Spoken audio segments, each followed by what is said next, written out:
Neste vídeo hoje eu vou falar sobre a polêmica que está em trâmite no Superior Tribunal Federal, que é exatamente a questão, outra vez a questão do aborto. Para isso eu tive que pensar muito bem como é que eu ia montar esse vídeo em função de algumas reflexões que eu estabeleci e eu criei em torno da questão do aborto. No meu entendimento, existem pelo menos 8 variáveis, né? O feminismo, os direitos da mulher, ONGs e os seus respectivos financiamentos, a questão do bem-estar social e da filantropia, o cristianismo, a nova hermenêutica constitucional e agora atingindo diretamente também o nosso Código Penal, os direitos humanos e essa nova concepção de dignidade da pessoa humana e a questão da ética. Eu tentei mapear isso porque essa polêmica ela mistura, no meu entendimento, elementos de todas essas variáveis. Então a gente vai tentar aqui separar um pouco as coisas para no final tentar entendê-las em conjunto, né? A dinâmica, né, do que realmente está acontecendo no Brasil e no mundo, né? E para isso eu fui separando algumas leituras, né, e em alguns momentos eu vou ler, citar literalmente autores, para que exatamente não fique dúvida e não termine gerando mais polêmica, que a questão aqui é entender a polêmica, certo? Muito bem. A primeira questão, antes de adentrarmos mais detalhadamente nesses assuntos, é o porquê que, de maneira recorrente, já está se tornando assim, a questão do aborto volta por uma fundamentação, por uma justificativa ou outra, volta à discussão no cenário nacional. Muito bem. Algumas questões básicas, numa breve introdução, é preciso entender. O aborto, pelo menos a partir do século XX, ele sempre esteve ligado a políticas de controle populacional. Nesse sentido, os movimentos revolucionários, feminismo e ambientalismo, eles se articulam. Por quê? E eles se articulam em torno de quê? Eles se articulam exatamente em torno da chamada bomba populacional. É um conceito que aparece nos anos 60, depois fundamentado, segundo consta, pelos relatórios do Clube de Roma, de que tinha muita gente no mundo e isso estaria levando à destruição do planeta. Então, por trás do discurso ambientalista existe exatamente a tese da defesa da redução populacional. A ideia de que você precisa de menos gente, porque esse número excessivo de gente, segundo consta, estaria levando à destruição da natureza, porque estaria levando à necessidade de maior produção de bens de consumo e etc, etc. Então, se você reduz a população, você não precisa do capitalismo. Esse seria o raciocínio básico da questão. Nesse sentido, o feminismo se articula com o ambientalismo porque ele vai tomar como bandeira, exatamente, dentre outras inúmeras questões, a ideia de que o aborto é um direito da mulher. Muito bem. Tem sido lugar comum se falar também que a ciência está evoluindo, que a sociedade está se modificando e que por isso o direito tem que acompanhar.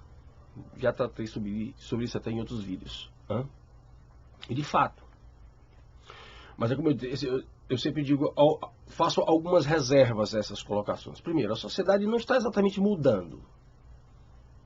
Ela está muito mais sendo mudada. Nós vamos pouco a pouco ver por quê, como.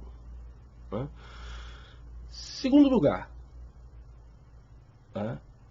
a ciência está avançando. Mas o direito não tem que dizer tudo, sim a tudo que está aí. O direito tem que seguir para e passo as transformações da sociedade para, necessariamente, algumas coisas permitir, algumas coisas proibir. Para mim, isso é fato. Entretanto, muita gente defende a ideia agora de que o direito acompanha a sociedade, acompanhar as transformações da sociedade significa dizer que o direito tem que dizer sim a tudo. São pequenos detalhes que eu preciso que você preste atenção. Muito bem. Eu trouxe aqui o Tratado de Direito Romano do professor José Carlos Moreira Alves, em que na página 98 e 99 ele faz duas colocações aqui que são muito interessantes para a questão que eu estou argumentando. Sobre o nascimento no direito romano. Ele diz: o feto, segundo os juristas romanos, é apenas parte das vísceras da mulher. O feto, antes de vir à luz, é porção da mulher. Essa é a concepção romana, direito romano, direito antigo. Cá na página 99, tratando de uma outra questão sobre a forma humana, ele fala exatamente da questão do monstrum. Seria uma tentativa de, na época, de se explicar determinadas deformações, determinados problemas que pessoas nasceriam com ele. E até então a tese era de que essas deformidades seriam consequência da relação entre o ser humano e o animal. Mas aí, mais adiante, o professor diz, no século XIX, porém, a medicina demonstrou que essas relações carnais entre seres humanos e animais são absolutamente estéreis. Razão porque esses seres monstruosos não poderiam existir. Ou seja, não poderia existir deformidades, consequência da relação entre homens, pessoas, homem, mulher e animais. Todo aquele que nasce do ventre humano é homem. Ou seja, o que nós temos de interessante aqui relacionados a essa questão do aborto, no meu entendimento? Primeiro, evoluímos. O feto, ou embrião, ele deixa de ser visto como uma víscera, comparado aí a um intestino, ao estômago. O feto, ou embrião, o nascituro, ele passa a ser reconhecido como uma vida intrauterina. E aí já traz uma questão importante, que é essa proposital tendência de colisão, não entre princípios, como muita gente fala, também, mas entre princípios e bens jurídicos. Na minha opinião, o que está em pauta não é uma discussão apenas de princípios, mas de bem jurídico. Ah, porque a mulher está em pé de igualdade com o embrião ou feto. Sim. Em certo sentido, sim. E isso, segundo os revolucionários, as revolucionárias, tiraria da mulher o seu direito de escolha. Não. Não, porque a mulher tem o direito de não engravidar, principalmente a partir dos anos 60, quando aparece nos Estados Unidos e depois na Alemanha a pílula anticoncepcional, que esta sim provocou uma grande revolução sexual, exatamente porque trouxe a autonomia da mulher de poder escolher ser mãe ou não. Muito bem. A igualdade, no meu entendimento, entre a mãe e o filho que está no seu ventre é o bem jurídico vida. A mãe, ela é detentora desse bem jurídico e o filho também, ainda que não tenha nascido. Então, se nós começarmos a discutir, e nesse sentido, essa discussão ela está sorrateiramente fazendo esquecer a questão do bem jurídico vida intrauterina. Quando esse debate aparece, logo logo ele é fantasiado por uma polêmica quando começa a vida intrauterina. Eu digo sempre, né? Os cientistas estão descobrindo aí que tem vida em Marte. Saiu agora. Por quê? Porque descobriram bactéria em Marte. Se você chegar numa praia e pisar nos ovos de uma tartaruga, você comete crime ambiental. Ovos, os filhotes não nasceram. Porém, essas e esses defensores de tantos direitos, querem tirar o direito da vida intrauterina, alegando que isto restringe os direitos fundamentais da mulher. Muito bem. No seu livro sobre História Econômica da Europa, o professor Arthur Bernier, ele escreve uma passagem no capítulo 8. Ele coloca uma questão importante, que pouco a pouco aquela assistência, aquela filantropia,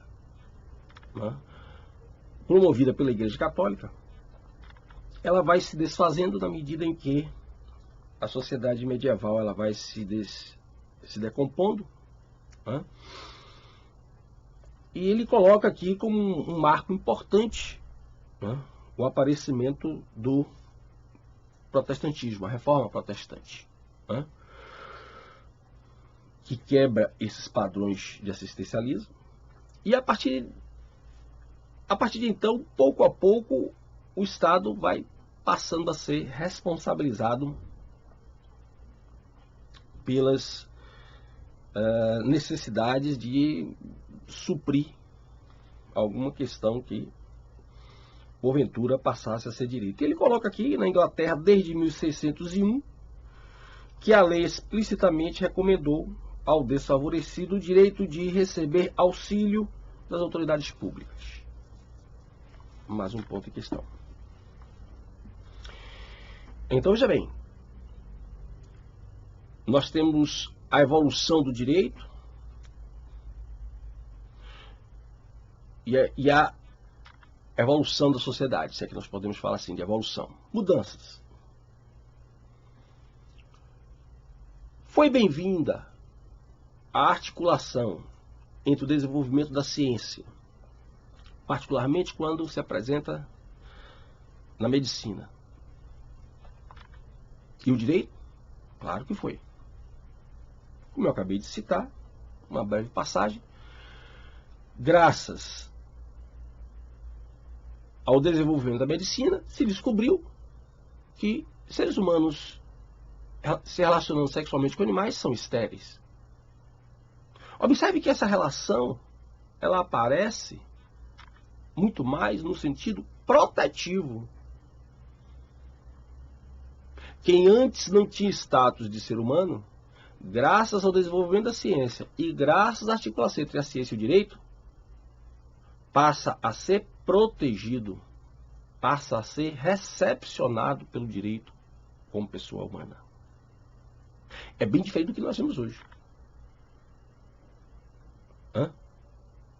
É bem diferente do que nós temos hoje, num ambiente em que cada vez mais mexer no Estado é algo importante para que saia de cena o Estado, e se o ficar ainda contaminado por redes de ONGs e fundações revolucionárias, e vai tomando cada vez mais o papel do Estado a tal sociedade civil organizada, visão gramsciana revolucionária.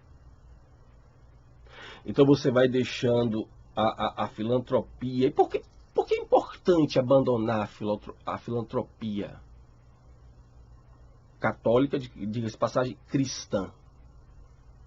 Porque era necessário mudar a percepção de assistência do Estado.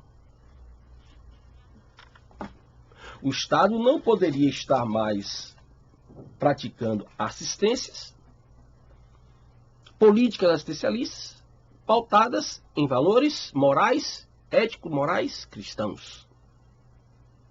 Então é preciso deixar essa questão da filantropia de base cristã, religiosa cristã, para a exceção.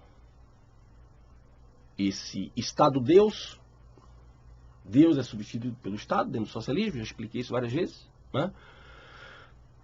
Ele vai sendo reorganizado na medida do possível e do necessário para que haja essa articulação entre a sociedade civil e a sociedade política, na visão gramsciana, e a tomada do poder, a hegemonia, tal como na visão gramsciana. Nos Estados Unidos, nós temos a primeira experiência disso levada a uma política, né? A chamada política Cloward-Piven, um economista, um sociólogo americano, um francês, que começa a aplicar a teoria do revolucionário americano Saul Alinsky. E dentro da polêmica, em que medida esse bem-estar social aí, que está se formando numa nova versão durante os anos 50 e 60, em que medida ele estaria, inclusive, alienando a classe trabalhadora, porque impediria, segundo a visão marxista, dele perceber a sua condição de explorado e faria com que ele não adentrasse, né, não aceitasse a ideia revolucionária. Então, havia todo o interesse de destruir esse estado de bem-estar social. Mas isso não poderia ser feito da forma abrupta. Afinal de contas, a Europa tinha saído de uma Segunda Guerra, com muitas e muitas cidades completamente destruídas. Como é que isso passa a ser feito, então? Daí porque essa estratégia é chamada estratégia Cloward-Piven. Que esses dois caras aí, eles pegam, um homem e uma mulher, eles pegam a ideia de Saul Alinsky e levam a um projeto. Bom, se o estado do bem-estar social não pode ser destruído, extinguido, no sentido estrito do termo, vamos falir o estado do bem-estar social. Para isso é necessário o quê? Uma política de direitos, só ter direitos. Direitos esses que seriam sempre abraçados pelo Estado, e tendo o Estado como responsável por supri-los. E isso fatalmente levaria ao que levou à falência do estado do bem-estar social. A crise da Previdência no mundo inteiro, ocidental, uma série de questões importantes aí que...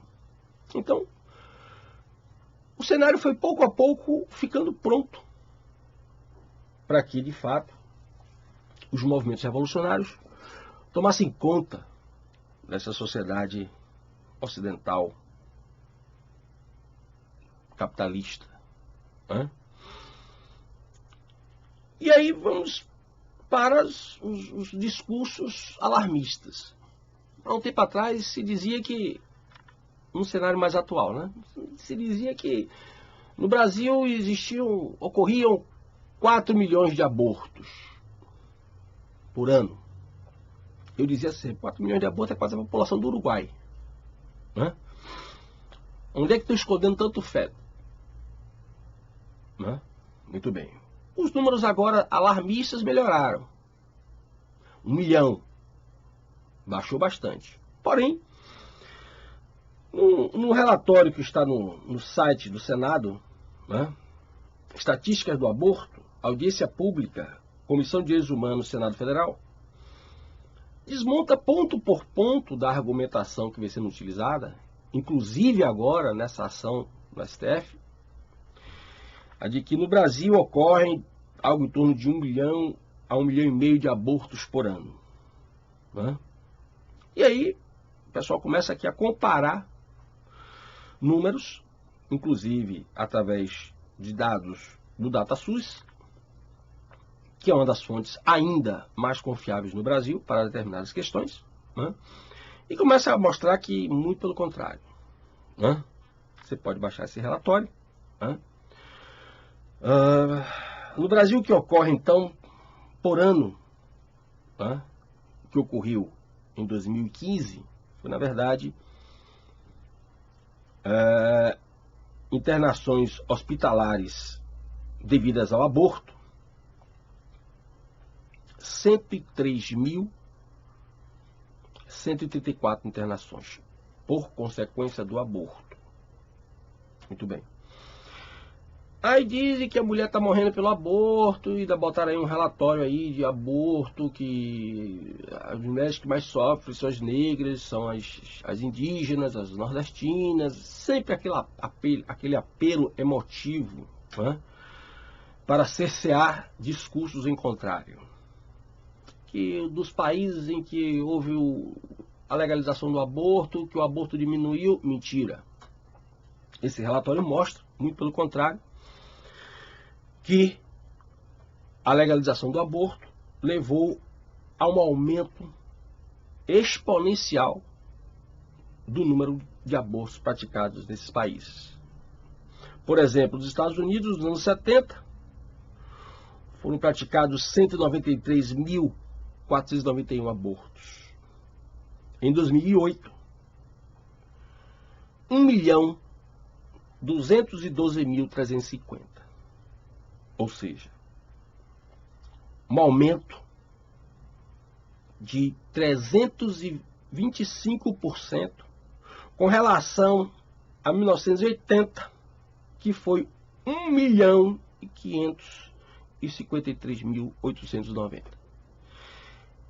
De 1970 para 1980, o relatório indica que houve um aumento de 626% do aborto nos Estados Unidos.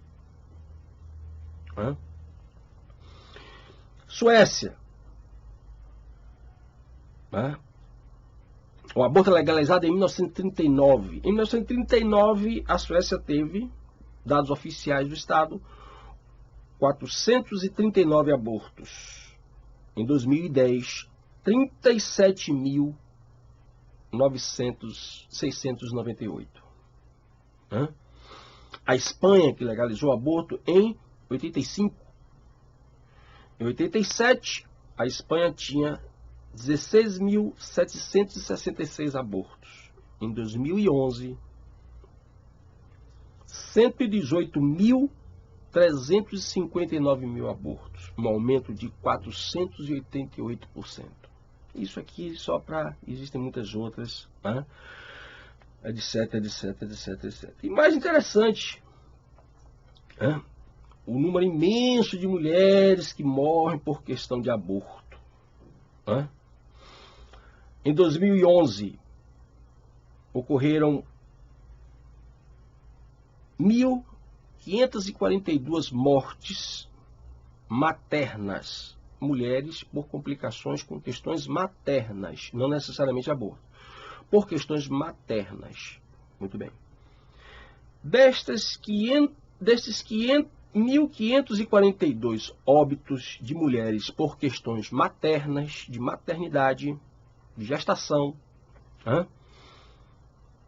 as mortes maternas por aborto provocado foram 4%. Vou repetir, 4%. Então, esses discursos alarmistas, sempre falsos, relatórios que não se indicam as origens dos dados, relatórios que não se indicam as metodologias utilizadas, sempre prontos e financiados e prontos para exatamente sustentar o discurso alarmista revolucionário, porque aquela velha história, o revolucionário, ele cria o problema ou acentua e ele mesmo vem com a solução. Isso é fato. Então, nós temos aqui algumas características importantes desse contexto, não exatamente do momento atual, mas que diz respeito ao momento atual. E nós vamos prosseguir na nossa análise dessas variáveis. Muito bem. Então vamos dar continuidade aqui, vendo exatamente por que as feministas se gabam tanto de que foi graças ao feminismo que apareceu a pílula anticoncepcional e que etc, etc, etc. Primeiro a gente tem que analisar quem foi a pessoa de Margaret Sanger, que é considerada uma ícone do feminismo. Margaret Sanger, ela era uma enfermeira e que, por questões particulares, em determinado momento ela tem a casa dela incendiada,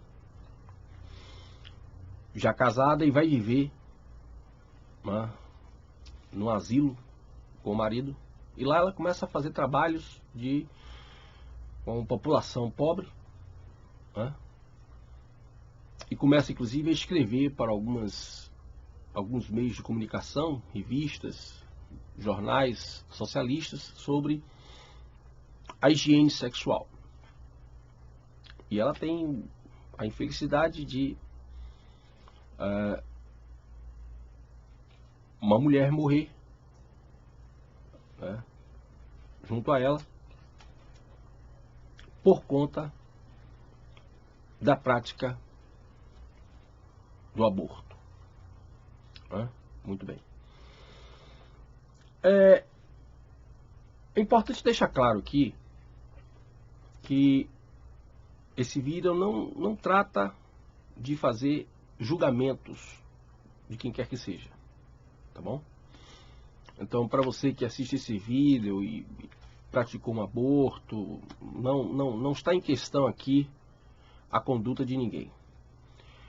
A análise aqui ela está voltada pura e simplesmente para entender uma política de aborto que não é nova, mas que de tempos em tempos, como toda estratégia revolucionária, vem se renovando, vem se atualizando, se adequando,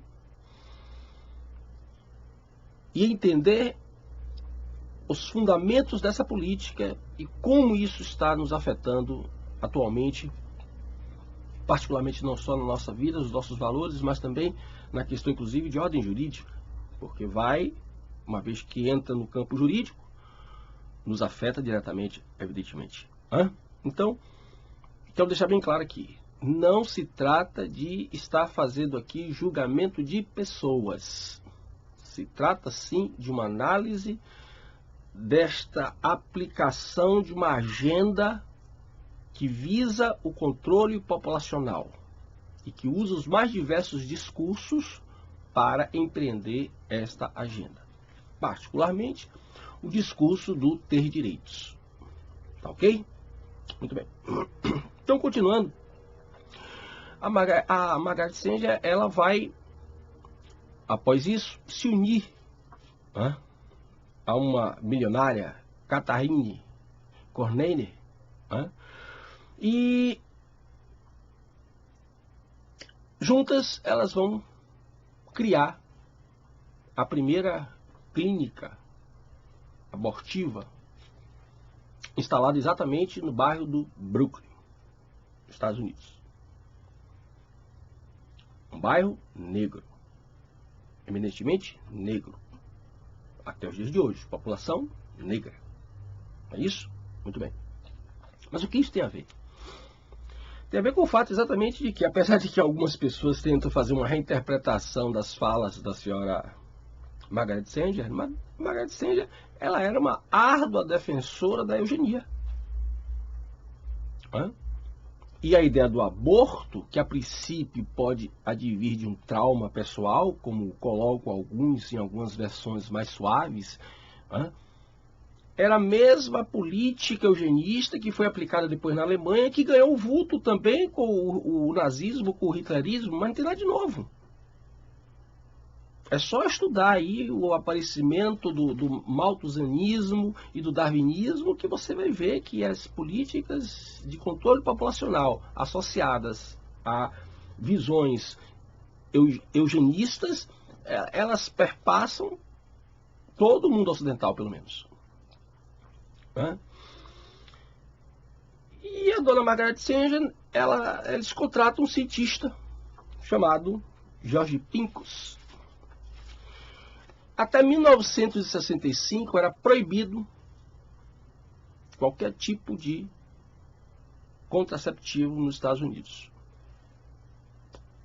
Como é que o George Pincus ele faz para desenvolver pesquisas que levassem a pílula anticoncepcional? E que elas fossem até lançadas no mercado, porque ela vai ser lançada primeiramente no mercado, no dia 18 de agosto de 1960. Como é então que ela vai ser lançada? Como é que ela vai ser? Como é que ele vai estudar isso? Ele vai levar 5 anos em pesquisas científicas. E como é que ele vai fazer isso para não ser preso, para não ser processado nos Estados Unidos? Ele vai mentir, com a anuência das duas feministas, principalmente a Margaret Sanger.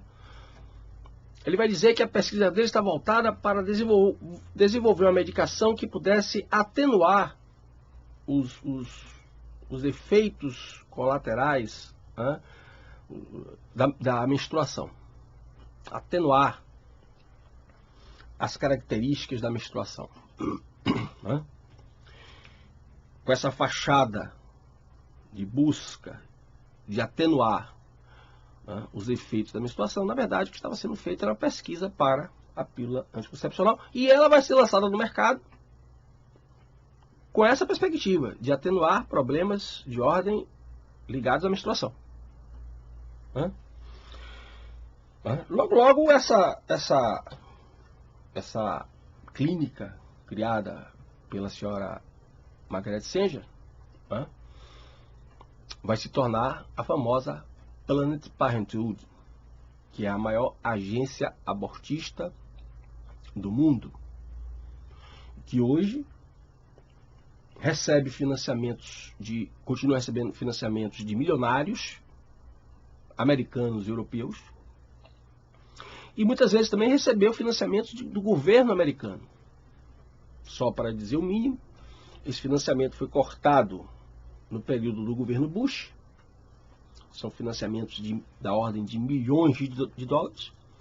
Foi retomado pelo governo do senhor Barack Obama, e agora o Trump cortou de novo o financiamento da Planned Parenthood. E aí você tem, então, é isso que a esquerda diz, que a esquerda chama de retrocesso. Muito bem.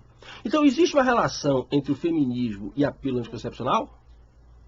Sim, mas não de acordo com aquilo que as pessoas comumente pensam, e até muitas feministas, ou porque estudou pouco, ou porque, não sei, também estou a fim de esconder um pouquinho esses podrezinhos, mas não é uma salvação da mulher. E não por acaso, volta a questão do Brooklyn. Não por acaso, a primeira clínica de aborto dos Estados Unidos é instalada no bairro de negros. Porque a Margaret Sanger, ela era muito clara.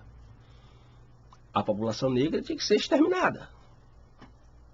Reduzida, pelo menos, o máximo possível.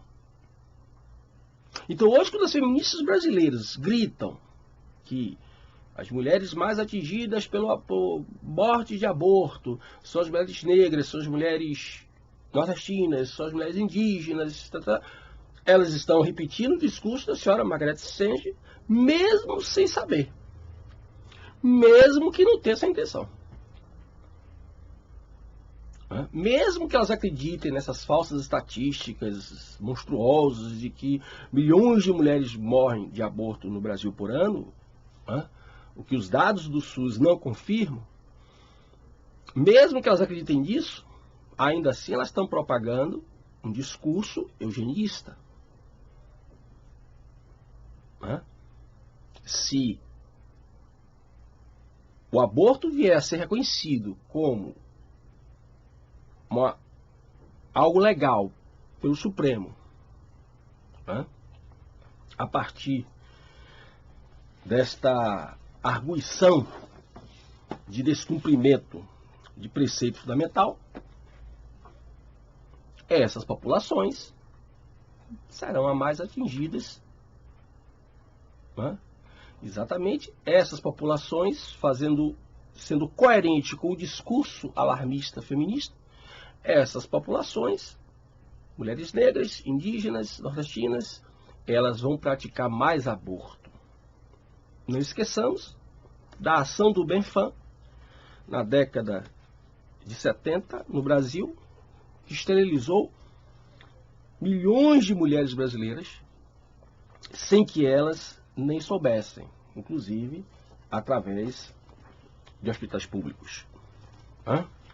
Então essa ideia de reduzir a população, e particularmente dos países periféricos, para que nós não venhamos a nos desenvolver, isso é algo que você encontra informações vastas na internet, em livros, mas particularmente na internet. Muito bem. Então quem é a Anis, que está junto com o pessoal, entrou com esta ação de arguição de descumprimento do preceito fundamental no STF. A Anis, aqui eu vou trazer informações do próprio site da Anis. A Anis é o Instituto de Bioética, Direitos Humanos e Gênero. Muito bem. A Anis, ela se define como uma organização não governamental, sem fins lucrativos, voltados para pesquisa, assessoramento, capacitação em bioética na América Latina. Muito bem. A bioética, relacionada à temática dos direitos humanos, do feminismo. Mais embaixo ela fala da bioética do feminismo e da justiça entre gêneros. Muito bem. Vamos dar um pulo aqui na declaração, ou melhor, na convenção sobre a eliminação de todas as formas de discriminação da mulher. Vamos ver o que é que diz esta convenção. Se você for para o segundo artigo, diretamente, primeiro e segundo artigo. Primeiro artigo, para fins da presente convenção, a expressão discriminação contra a mulher significará toda. Eu sempre digo, preste atenção quando você estiver lendo um tratado, uma convenção, uma declaração, preste atenção no que você está lendo, porque você está pensando uma coisa e está escrito outra, com outro sentido. Olha bem o que está escrito. Toda distinção, exclusão, restrição baseada no sexo, e que tenha por objetivo o resultado de prejudicar, anular o reconhecimento, o gozo do exercício pela mulher, independentemente do seu estado civil, com base na igualdade do homem e da mulher, dos direitos humanos e liberdades fundamentais. no segundo artigo, ele diz: condena os Estados-partes, condenam a discriminação contra a mulher em todas as suas formas. Volte, preste atenção de novo. Todas as suas formas. Se você voltar para a questão que está no Supremo, a ideia de que a mulher tem que ser igual ao homem em todas as suas formas. Este seria um dos fundamentos para que a mulher possa ter o direito ao aborto. De certa forma, nós estamos pensando bem próximo quando desconhecemos, quando esquecemos o bem jurídico vida, nós estamos voltando para o direito romano. Nós estamos tratando o feto ou embrião como uma víscera. E a partir do momento em que passamos a reconhecer o feto ou embrião como uma vida humana, intrauterina, mas uma vida humana, isso muda de figura. Aquela vida humana não pode, de forma alguma, ser comparada direta ou indiretamente a uma víscera.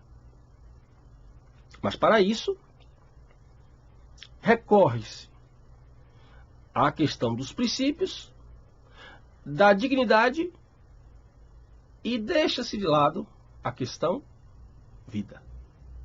Lembrando que a vida, no nosso direito, é um bem indisponível. Nós podemos dispor em parte do nosso corpo. Podemos fazer uma doação de um órgão. Podemos fazer a doação de sangue. Mas não podemos vender um órgão. Não podemos vender sangue. Porém, a vida é um bem indisponível. Não podemos dispor dela. Então a mulher não pode dispor nem da vida dela, nem da vida que está dentro dela. Isso, no meu entendimento, independe de princípios. Essa discussão sobre princípios deveria parar, esbarrar nessa questão do bem jurídico que está sendo protegido, particularmente pelo nosso próprio direito penal, no seu artigo 124 e 126. E aí continua, no artigo 2º continua, adotar medidas, consagrar, se ainda não tiverem feito, em suas constituições nacionais ou em outra legislação apropriada, o princípio da igualdade do homem e da mulher e assegurar por lei todos os meios apropriados para a realização prática desse princípio. Adotar medidas adequadas, legislativas e de outro caráter, com sanções cabíveis e que proíbam toda discriminação da mulher. Então, se a mulher tem alguma restrição com relação ao seu corpo no sentido da gestação, isto passa a ser entendido como uma discriminação. Para abolir esta discriminação, é preciso, então, reconhecer o direito do aborto. Aí começam aqueles limites, 1 mês, 2 meses, 3 meses, 6 meses. Agora, a discussão por 3 meses ou 12 semanas. Mas veja bem que o terreno para isso já vem sendo preparado no âmbito do próprio direito internacional. E repete no 3º artigo, proteção efetiva da mulher contra, ainda no 2º artigo, proteção efetiva da mulher contra todo ato de discriminação. Aí você pensa, que é discriminação racial, que é discriminação religiosa, que é discriminação da mulher no local de trabalho. Você pensa isso. E aqui não está excluída essa questão. O problema é que essa convenção, ela não inclui somente aquilo que você está pensando. Ela inclui toda Você que não percebeu a dimensão desse toda. Abolir toda a discriminação. Você não entendeu o sentido desse toda, desta totalidade. Atacar o direito à vida intrauterina passa a ser legítimo, não é apologia ao crime, passa a ser legítimo, porque isto passa a fundamentar a legitimação do direito fundamental da mulher de escolher sobre a sua própria vida. Mas a mulher pode e deve escolher sobre a sua própria vida. As diversas formas anticoncepcionais que existem hoje. Há inclusive uma discussão sobre a pílula do dia seguinte, que seria ou não abortiva. Mas a pergunta é, será que é necessário matar? Será que não é possível esta mulher que não quer ser mãe? Eu acho até que ela tem o direito de não ser mãe. Ela tem o direito de não ser mãe. Mas, por que não entrega o filho para adoção ao nascer? O filho poderia sair do berçário do hospital diretamente para uma instituição apropriada para adoção. Mas não, o objetivo não é esse. O objetivo não é simplesmente, é isso que eu quero que você entenda, o objetivo não é simplesmente dar direitos à mulher, é matar a vida intrauterina. Para isto, aparecem discursos sedutores.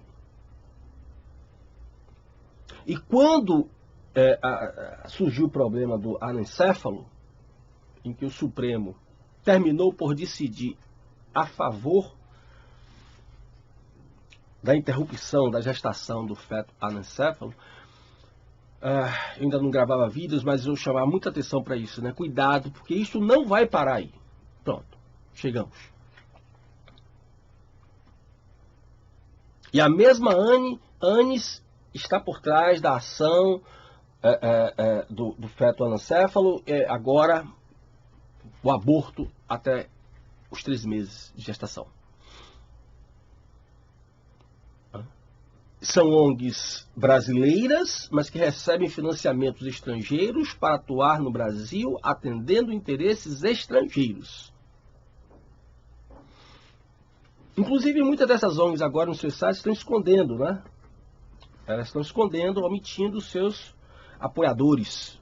Porque você veria logo, sempre está por trás disso aqui no Brasil, sempre.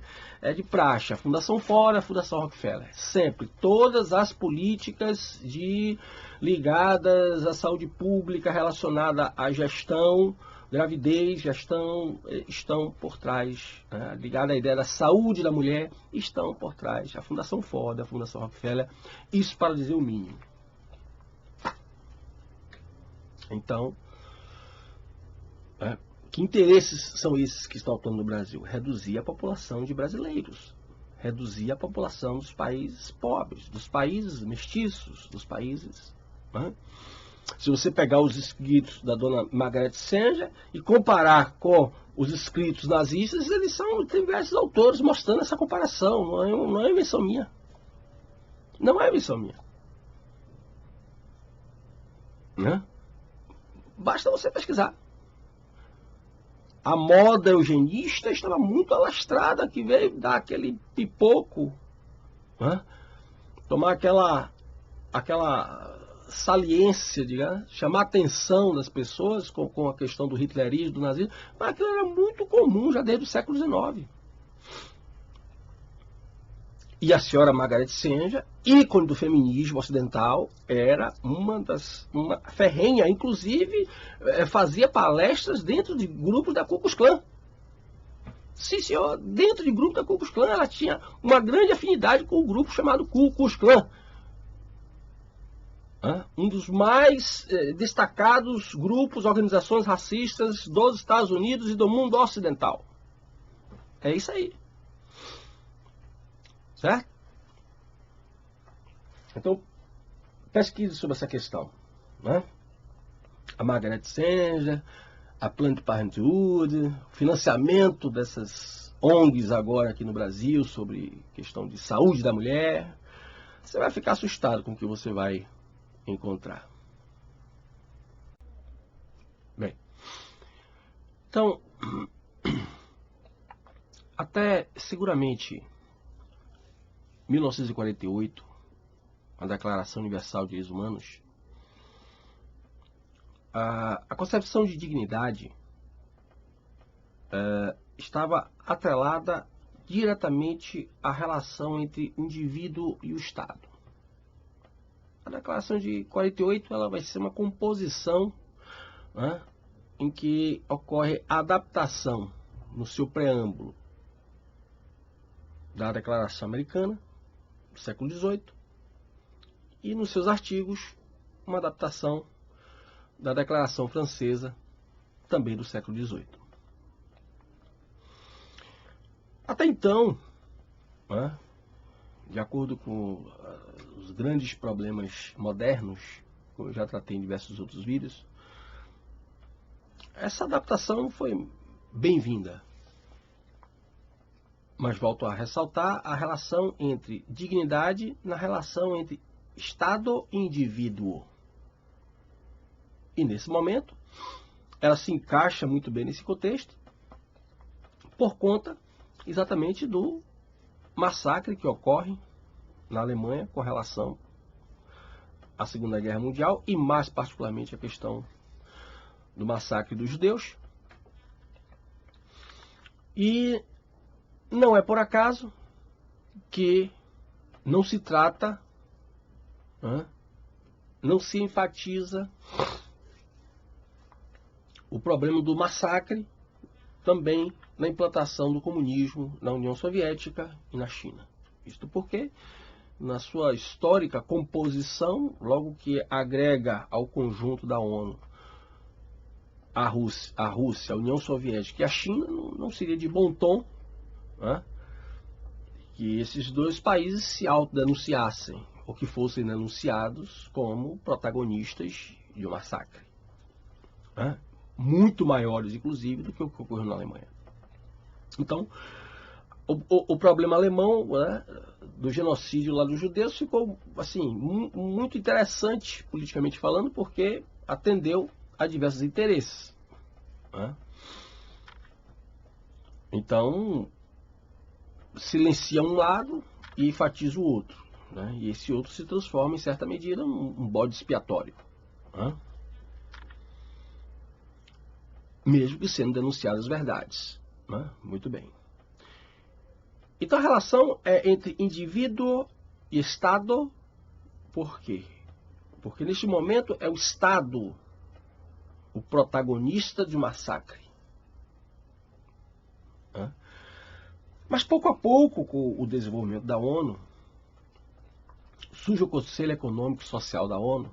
Esse órgão da ONU ele não é muito chamativo, ele não aparece muito, né? Mas, no meu entendimento, ele é um dos mais importantes órgãos internos da ONU. Por quê?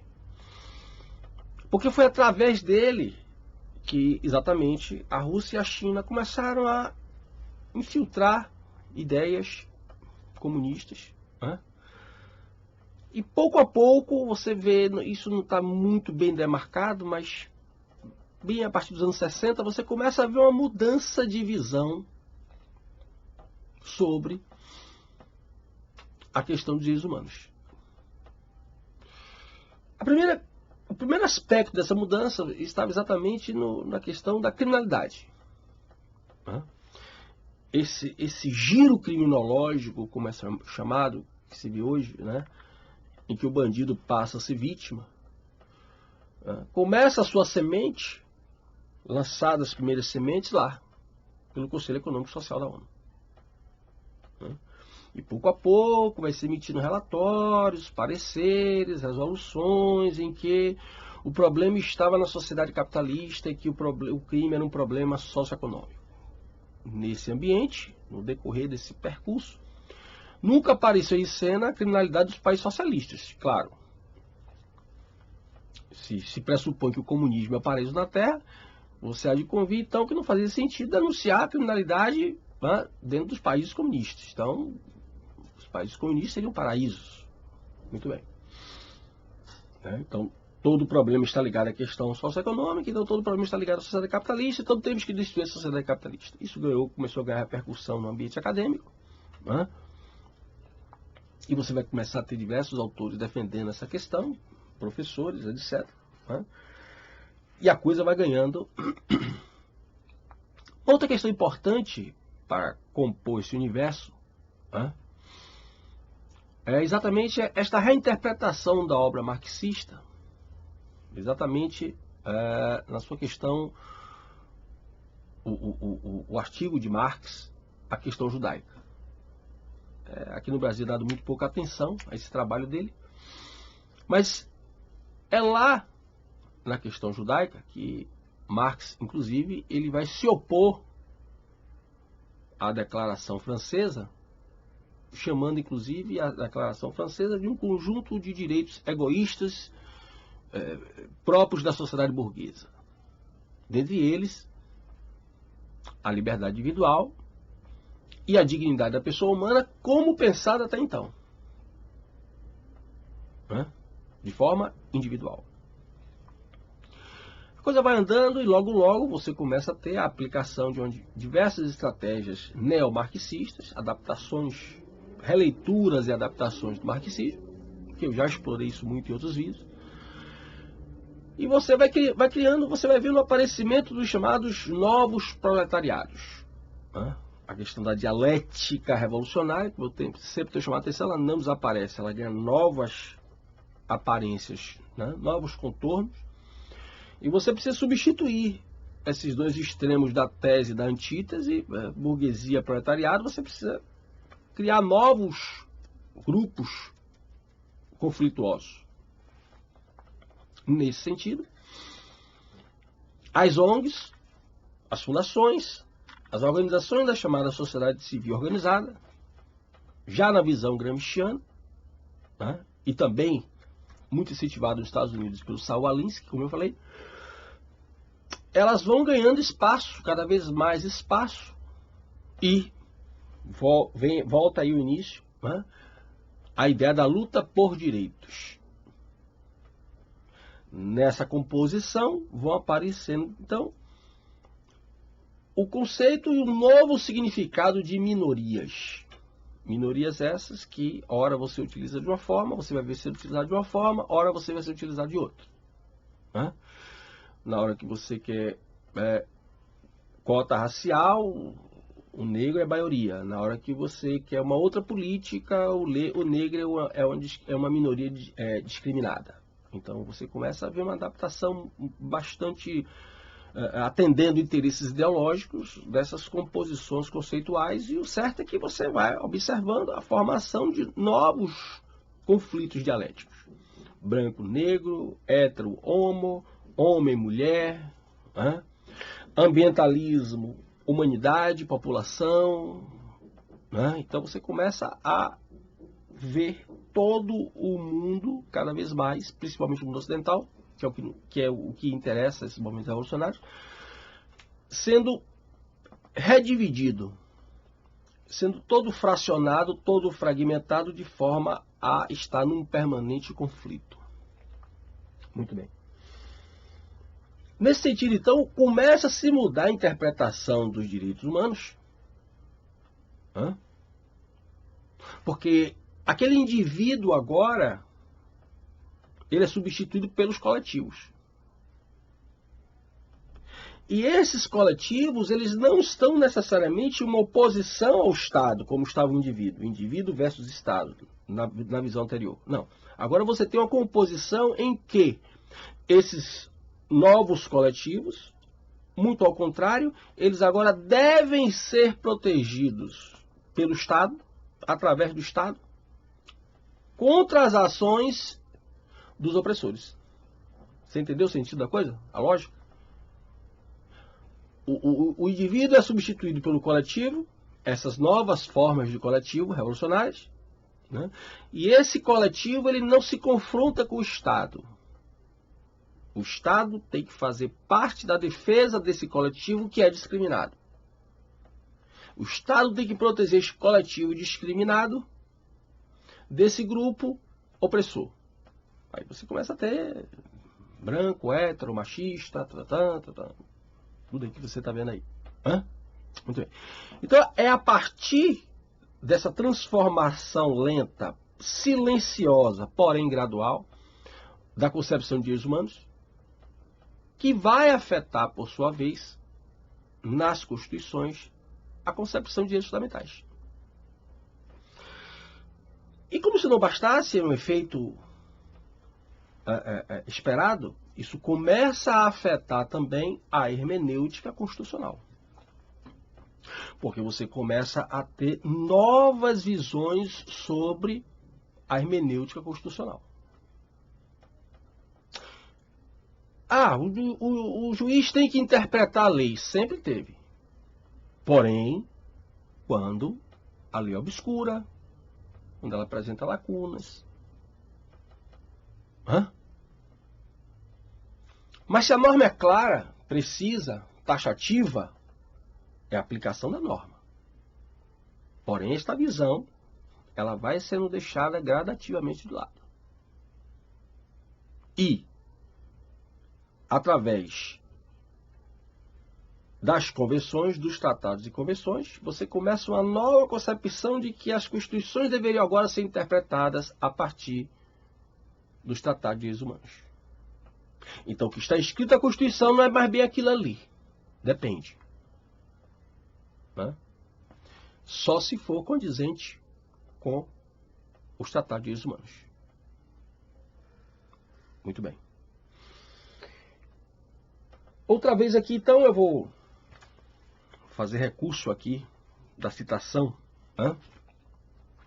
de um dos grandes expoentes da hermenêutica constitucional alemã, o Peter Habler, não sei se é exatamente essa a pronúncia, Hermenêutica Constitucional, a sociedade aberta dos intérpretes da Constituição.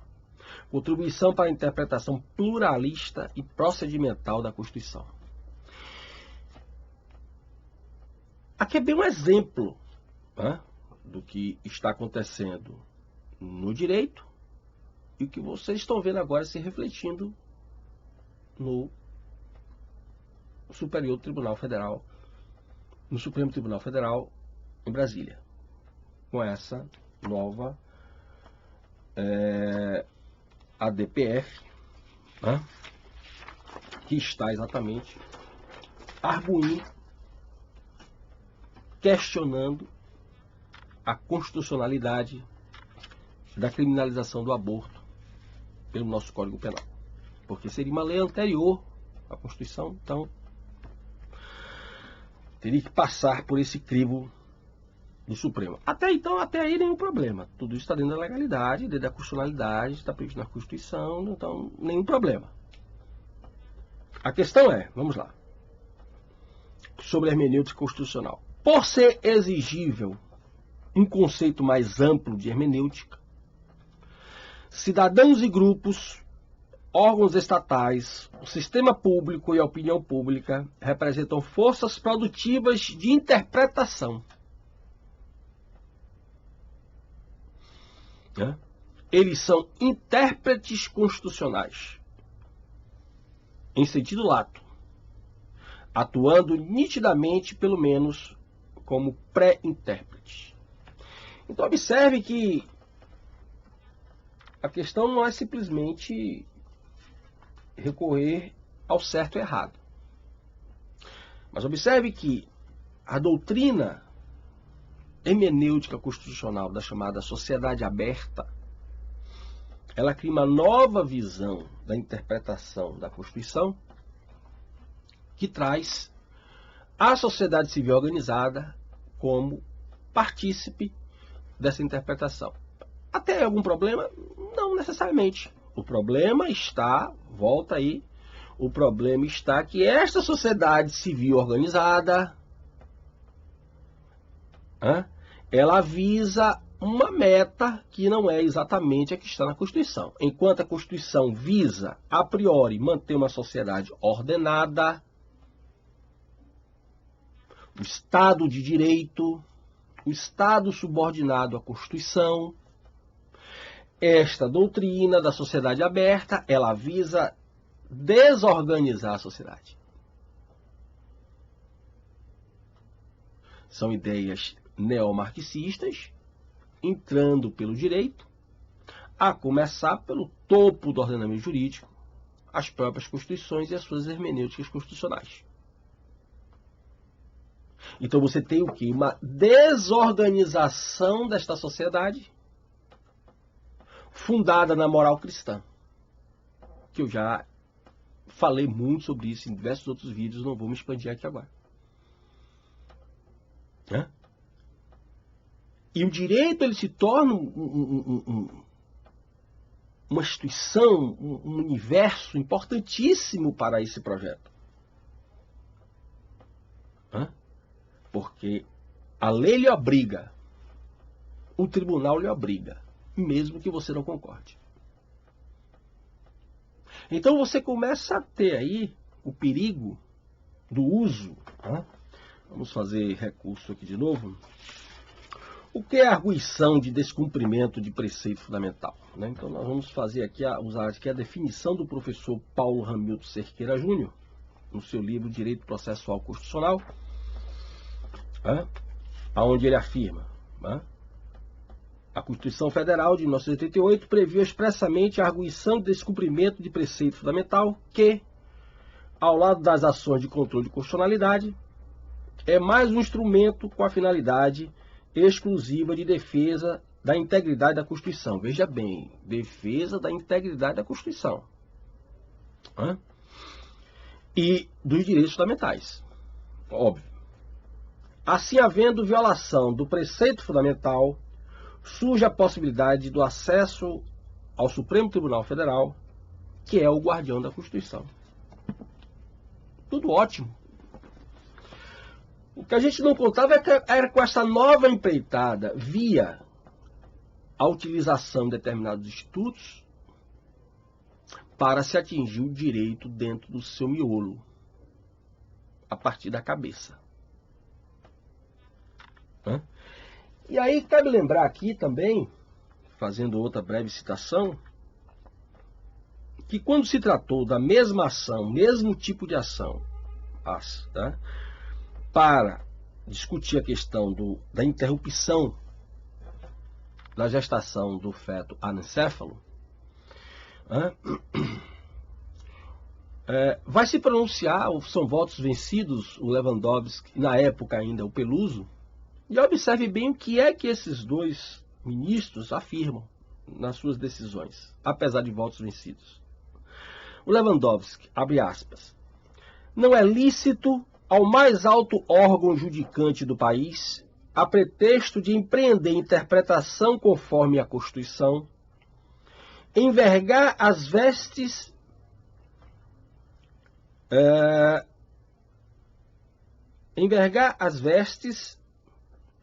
do legislador positivo, criando normas legais. Fecha aspas. E vai dizer o Peluso, abre aspas, o aborto provocado de feto anencéfalo é conduta vedada de modo frontal pela ordem jurídica. Fecha aspas. Então veja que já há, o problema é como isso se ajusta às situações, Há uma visível entendimento por parte dos próprios ministros, muitas vezes, que eles estão legislando. Isto não se reduz, mas termina sendo uma das principais características deste movimento revolucionário dentro do direito, chamado ativismo judicial, tão pouco parece que entendido aqui no Brasil. Então nós começamos a questionar o bem jurídico vida, e ao questionar esse bem jurídico vida, o juiz, o ministro, ele não só ele está legislando, porque o aborto é um crime contra a vida é um bem disponível. As relativizações possíveis, como no caso, por exemplo, da necessidade de matar alguém na legítima defesa, isso é pacífico? As relativizações do bem jurídico vida, elas são pacíficas, inclusive no caso do aborto por estupro e no caso do aborto por risco de vida para a gestante. Mas é preciso acrescentar algo mais. Lembra que eu falei antes? Eu avisei quando estava se discutindo essa questão do feto ancéfalo, eu digo, isso não vai parar aí. E não parou. Olha aí agora. A partir daí a discussão vai ser como aconteceu em outros países, inclusive nos Estados Unidos. 3 meses para 6 meses, e aí você começa. Então, a discussão que está em jogo, no meu entendimento, poderia ser qualquer uma. É possível se questionar a constitucionalidade de uma lei ou parte dela que foi criada anteriormente ou mesmo posteriormente à Constituição? Claro que sim, isso é extremamente saudável para o amadurecimento do direito e da própria sociedade. Mas o que está em discussão não é uma sociedade que está mudando, é uma sociedade que está sendo mudada. É um projeto, é uma agenda que visa a desorganização da sociedade moderna ocidental. E para isto é preciso desorganizá-la também através exatamente de todos os meios, inclusive o importantíssimo ordenamento jurídico. E aí você começa a relativizar o bem jurídico vida, você está vendo aí agora o pessoal começar a perguntar, o cara foi assaltado, tomou um tiro, morreu, reagiu, e daí? Então você começa a ver que há outras esferas em que o bem jurídico vida começa a ser relativizado. Como se isso pudesse justificar a reação da vítima do assalto, pudesse justificar uma legítima defesa do assaltante. É isso que estão tentando fazer. A coisa não vai parar aí também. Vai prosseguir. Então você começa a destruir, independente da sua fé, mas não esqueça que foi graças ao cristianismo que a sociedade, particularmente a sociedade ocidental, como eu já expliquei, ela passa a ter uma composição que vai fazer com que algumas instituições que são originárias, inclusive, do direito romano, do direito judaico, do direito grego, que vão sofrendo adaptações até chegar aos nossos dias, particularmente a família. A proteção à criança. A sacralidade da infância, a sacralidade da pessoa, da figura da criança, devemos isso eminentemente ao cristianismo. Mesmo que outras influências se façam presentes nessa história do direito. Então, a partir do momento em que nós começamos a dar o direito a alguém a matar em função de um outro direito que pode ser interpretado de uma maneira mais saudável, ou seja, o que eu quero dizer? Viola os direitos fundamentais da mulher, ela ter que assumir o resultado de uma relação sexual? Tenha sido essa relação sexual pensada ou impensada? É a vida em gestação que vai pagar o preço pelo seu arrependimento? Não. Eu não admito isso. Até porque, como eu disse no início, tem várias formas hoje de uma mulher evitar a gravidez e ainda assim, se não conseguir evitar, entregue a criança para adoção. Bom, então, espero que esse vídeo esclareça alguns aspectos que envolvem essa dimensão do aborto não se restringe a nenhum desses campos que eu abordei aqui. É uma conjunção de variáveis, como eu falei antes, um pouquinho de trabalho para tentar diferenciar elas.